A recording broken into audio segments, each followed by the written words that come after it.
ఈరోజు రాష్ట్ర వ్యాప్తంగా కూడా తెలంగాణలో భారీ వర్షాలు పడుతున్నాయి. పంటలు నష్టపోయినాయి. నష్టపోయిన పంటలను కూడా ఎక్కడ అధికారులు పర్యవేక్షణ చేయట్లేదు, నష్టపరిహారం ఇవ్వట్లేదు. గత ప్రభుత్వంలో నష్టపరిహారం ఇవ్వలేదు, ఈ ప్రభుత్వం వచ్చా కూడా నష్టపరిహారం లేదు. ఖచ్చితంగా నష్టపోయిన పంటలకి నష్టపరిహారం ఇవ్వాలి. అదే కాకుండా యాసంగిలో కొన్న వడ్లకు కూడా తోరి బోనస్ ఇవ్వలేదు. ఇప్పుడు వెంటనే మళ్ళీ కాటన్ సీజన్ కాబోతుంది, పత్తి మరి ఒడ్డు ధాన్యాలు కూడా రాబోతున్నాయి. దానికి కావాలని వసతులను ఏర్పాటు చేయాలి.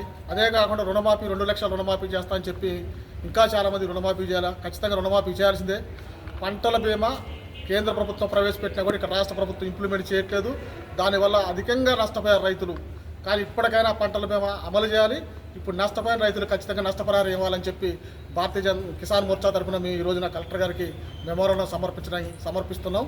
కావున ఖచ్చితంగా రాష్ట్ర ప్రభుత్వం కూడా తక్షణమే రైతులకు ఇవ్వాల్సిన రుణమాఫీ కానీ, రైతు భరోసా కానీ ఇప్పుడు ఖచ్చితంగా గతంలో 2 సార్లు 3 సార్లు ఇవ్వాల్సిన ఒకసారి ఇచ్చారు. మళ్ళీ ఇప్పుడు రబీ కూడా రాబోతుంది. వెంటనే అవన్నీ కూడా ఇవ్వాలని చెప్పి మేము రైతు సమస్యలను పరిష్కారం చేయాలని చెప్పి డిమాండ్ తోటి కలెక్టర్ గారికి ఈరోజు భద్రాద్రి కొత్తగూడెం జిల్లా కిసాన్ మోర్చా తరఫున వినతి పత్రం అందజేస్తున్నాం.